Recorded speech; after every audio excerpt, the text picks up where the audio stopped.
Hello everyone. So today we are here with the quick revision sessions. Now अभी आप सबका portion खत्म हो गया होगा और अब आप सब लोग प्री बोर्ड्स की और बोर्ड्स की तैयारी में हैं।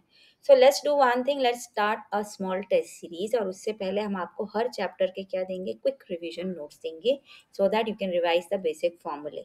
तो पहले जो हम टेस्ट सीरीज स्टार्ट करने जा रहे हैं वो होगा एमसीक्यूज का, और उसके बाद हम सब्जेक्टिव पे आएंगे।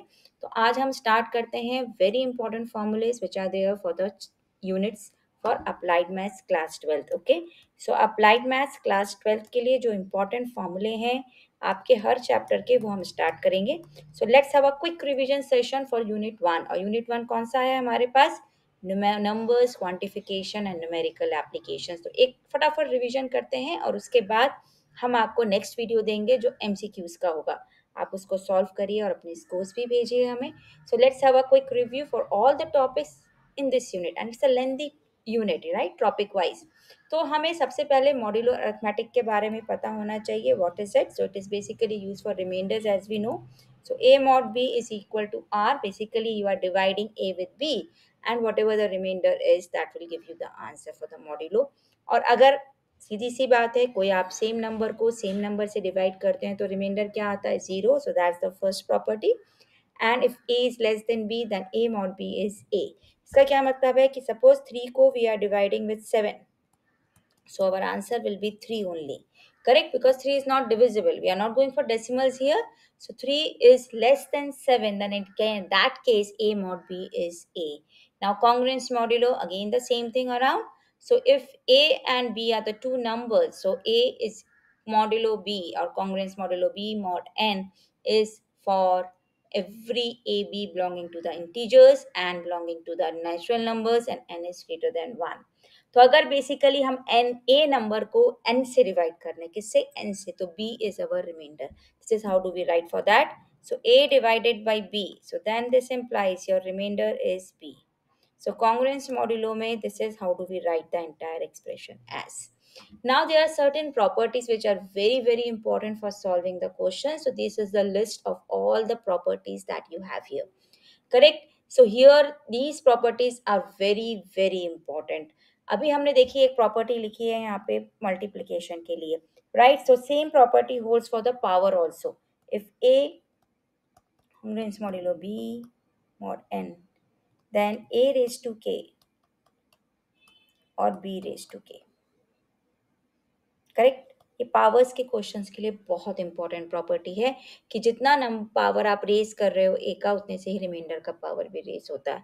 सो that's again an important property. This is for modulo. Now let's come back to the next. Now this is alligation and mixture. दो फॉर्मूले होते हैं एलिगेशन और मिक्सचर में. एक होता है to find the ratio in which two or more ingredients at a given price must be mixed to produce a mixture at a desired rate.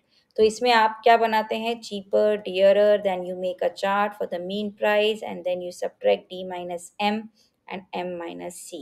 और यही रेशो हमें किसका देता है? Ratio cheaper quantity to dearer quantity का ratio देता है, right? Remember everyone. And the next is repeated dilution. Suppose you have a pure quantity of liquid और आपने उसमें रिप्लेस करते गए. आपने पानी डाला, फिर से उस लिक्विड में रिप्लेस किया वन अमाउंट, फिर से आपने पानी डाला, फिर से रिप्लेस किया, फिर से पानी डाला, तो you are making it repeated dilution. तो अगर एक वेसल में x यूनिट्स ऑफ लिक्विड है, उसमें y units are taken out and replace by water. आपने एक ग्लास निकाला, फिर पानी डाला, एक ग्लास, फिर निकाला एक ग्लास, फिर पानी डाला. So what will be the quantity of pure liquid after n number of repeated solution? Now this is again very important. MCQs के लिए भी और सब्जेक्टिव के लिए, सबके लिए ये फॉर्मूले बहुत इंपॉर्टेंट है. एक बार अगर आपको ये फॉर्मूले आ गए, आप फुल स्कोर करेंगे. Okay, now let's move on to the next. This is boats and streams के important formulae. As we know, speed of boat in still water और स्पीड ऑफ द स्ट्रीम, दो स्पीड से हम down stream और upstream की speed calculate करते हैं. तो अगर स्टिल वाटर में x है, स्ट्रीम का स्पीड एट इस वाटर का, करंट का, वाटर का, बहुत सारे नेम से इसको हम बोलते हैं, वो y किलोमीटर पर आवर है. तो डाउन स्ट्रीम स्पीड में दोनों ऐड होंगे और अप स्ट्रीम स्पीड में speed of boat in still water minus speed of the stream और speed of the current that you say. और हम u और v से रिप्रेजेंट कर रहे हैं डाउन स्ट्रीम और अप स्ट्रीम को. अगर हमें डाउन स्ट्रीम और अप स्ट्रीम की स्पीड दी गई है और स्पीड ऑफ बोट निकालना है, simply we find the average of the two. अगर हमें स्पीड ऑफ द स्ट्रीम निकालनी है, then we simply subtract the two and divided by, subtract the two, that is downstream speed minus upstream speed, and divided by 2। तो ये बहुत important फॉर्मूले हैं। Then this is a very important thing. आपने अगर मेरे पहले के वीडियोस देखे हैं तो ये हमने बहुत यूज़ भी किया है और बहुत इजीली इससे क्वेश्चन सॉल्व होते हैं। Ratio of speed is always inversely proportional to the ratio of time. Downstream में हमें ज़्यादा टाइम लगेगा कि कम कम, और स्पीड क्या होती है, ज़्यादा होती है। तो वो रेशियो जो होता है वो बराबर होता है, बट इन्वर्सली प्रोपोर्शनल होता है। अप स्ट्रीम स्पीड में हमें स्पीड कम होती है, इसलिए हमें टाइम भी क्या लगता है, ज़्यादा लगता है। इन्वर्सली प्रोपोर्शनल है। अगर आपको डायरेक्ट फॉर्मूले याद करने हैं students, so these are few फॉर्मूले that I have given you. Average speed x square minus y square upon x. X क्या है, speed of the boat in still water, and y is what, speed of the stream. Distance between two places calculate करना है, and this is the formula. But as you know me, if you have seen my previous videos of the boards and streams, I hardly use these formulae. जो starting के दो तीन formulae हैं, this I use, and these last three formulae, if you want, you can learn it. Otherwise, without these also, you can solve the questions. Okay. Now, pipes and cisterns, the next topic of the chapter. Here we have two pipes and or three pipes filling a cistern. तो इसके लिए जो सबसे important चीज़ होती है कि हमें 1 are का निकालना होता है, दैट इज़ वेरी इंपॉर्टेंट। अगर एक पाइप को फिल करने के लिए, सॉरी, एक टैंक को फिल करने के लिए कोई पाइप एक्स सांस ले रहा है, तो 1 घंटे में वो कितना पोर्शन फिल करेगा, 1/x। बहुत सिंपल सी बात है। अगर आप किसी काम को 10 दिन में करते हैं तो 1 दिन में आप कितना करेंगे उसको, 1/10। This is like that. आप कोई काम को 4 घंटे में पूरा करते हो तो 1 आवर में how much work you are doing, 1/4। Right, so same thing is here. Second pipe के लिए 1/y। So together they will fill the tank in 1 hour. ये 1 आवर का है। Okay, so 1/x plus 1/y। और अगर हमें पूरा टाइम निकालना है, then we take the reciprocal of our answers. Correct. अगर दो पाइप्स हैं, एक एम्प्टी कर रहा है और एक फिल कर रहा है, तो फिल कितनी देर में होगा, 1/x माइनस 1/y। एम्प्टी कितनी देर में होगा, 1/y माइनस 1/x। अगर दो पाइप फिल कर रहे हैं और एक एम्प्टी कर रहा है, then this is what we give. Right, simple फॉर्मूले।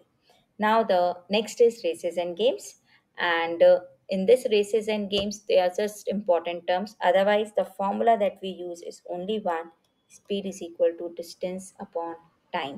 सिर्फ इतना सा हमें याद रखना होता है, बाकी हमें वर्ड्स कुछ याद रखने हैं।